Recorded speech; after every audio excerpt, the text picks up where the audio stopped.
Shalom Bracha. La question dont nous allons traiter est très intéressante et la suivante, tirée du feuillet Ora et Israël. La question, c'est une maîtresse qui fait des remplacements à l'école, donc, et tout naturellement, lorsqu'un professeur fait des remplacements, elle est confrontée à de l'indiscipline de la part des élèves. Elle raconte donc une fois, il y avait une élève qui dérangeait grandement la classe et de façon assez surprenante. Elle dérangeait tout le monde. Alors elle dit voilà qu'au début j'ai fait la remarque à l'élève calmement, avec délicatesse, je lui ai demandé d'être sage, etc. Et voilà qu'elle continue de déranger la classe. Je n'avais d'autre choix que de lui dire une phrase qui l'a malheureusement blessé. À cause de cela, l'élève s'est mise à pleurer devant tout le monde. Elle va en parler donc à la directrice. La directrice de l'école lui dit écoute, tu n'as pas à t'en faire, c'est une élève qui est extrêmement sensible. Un fait que j'ignorais. Elle aurait dû me dire avant attention, cette élève est très sensible. Bon, on ne lui a pas dit.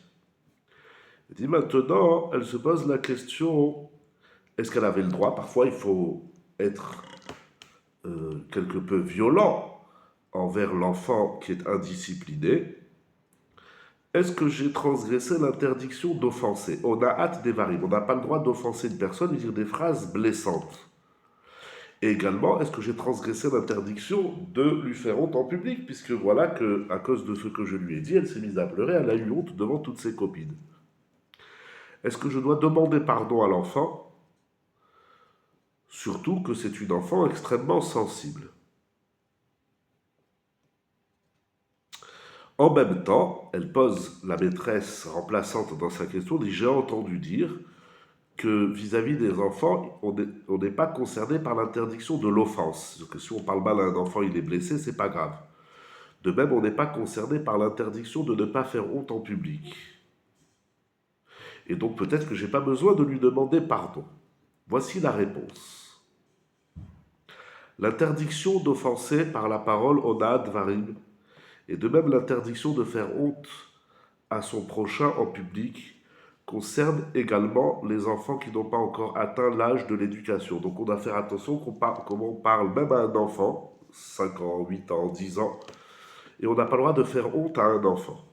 Comme l'écrit clairement le Minhat Chinuch dans Parashat Shelach, que l'interdiction d'offenser par la parole concerne également l'adulte envers l'enfant.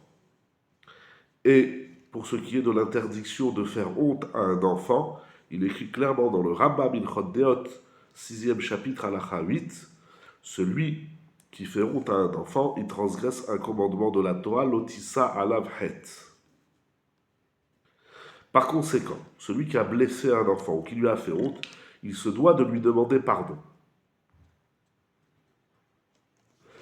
Cependant, ici, nous touchons une autre question. Est-ce que le pardon de l'enfant, si l'enfant dit bon, je suis mochel, je vous excuse, je vous pardonne, est-ce que cela a un sens?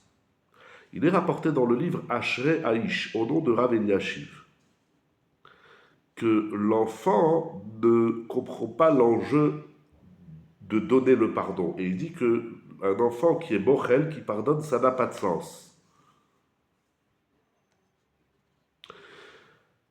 Cependant, toutefois, il faut quand même demander pardon à un enfant, parce que c'est comme ça, dans les us et coutumes des hommes, on demande pardon à un enfant, mais lorsqu'il grandira, il faudra lui demander pardon une deuxième fois, c'est incroyable. Ainsi écrit également Rav Ben Zion Abba Shaul dans son livre Or Letzion, et ainsi écrit également Rav Moshe Shtenbourg dans Tshuvot Ve'anagot au nom du Chazon Ish. Donc eux, ils disent, donc Rav Eliashiv, Rav Ben Zion Abba Shaul, Rav Moshe Shtenbourg au nom du Chazon Ish, disent que un enfant qui dit « je te pardonne », ça n'a pas de sens.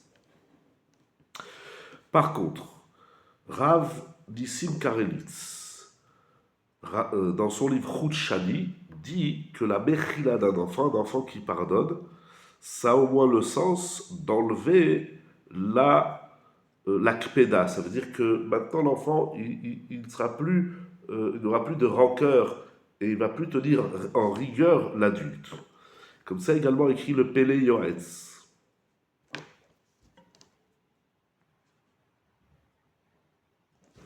Il y avait un homme qui était responsable des enfants et avant de mourir, il a demandé qu'à la synagogue, en public, il demande pardon à tout celui qui l'a offensé. Donc même les enfants, il dit clairement, Shmushel Mechila Mikol Aktanim, si il les a frappés et que de façon incorrecte, illicite, et donc il faut demander pardon aux enfants. Donc ça, c'est la règle. Cependant, le Rav ici lui répond à la maîtresse remplaçante, il dit dans ton cas, tu n'as pas besoin de demander pardon à l'élève. Parce que selon tes descriptions de l'indiscipline de l'enfant, il se comportait très mal et tu étais obligé. Ça, c'est très intéressant, c'est-à-dire que parfois, dans une classe, la maîtresse, le professeur a le droit de gronder, de crier l'enfant s'il dérange toute la classe. Surtout que tu ignorais de la sensibilité de cet enfant. Il faut toutefois dire aux enseignants qu'avant de gronder et de crier à un enfant en public, ce qui va l'offenser, voire lui faire honte en public, il faut bien évaluer, il ne faut pas s'empresser. On a le droit dans le cas extrême, mais il faut bien réfléchir sur la question. Comme il écrit le Gaon Rabbi Yitzhak Zilberstein dans son livre Hashukei Chemed, que le maître doit savoir que faire honte à son prochain, la honte, faire honte à quelqu'un, c'est un dérivé du meurtre. Incroyable. Et par conséquent, de la même façon qu'on n'a pas le droit, bien évidemment, de tuer un enfant, eh bien, il faut bien réfléchir, bien peser la permission de lui faire honte, de le gronder en public. C'est extrêmement grave. Et par conséquent, il faut prendre conseil, réfléchir profondément sur le sujet avant de crier un enfant en public et de le gronder. Il faut faire très attention. Bien évidemment, au-dessus de tout, il faut demander à Kadosh Baruch Hu de l'aide.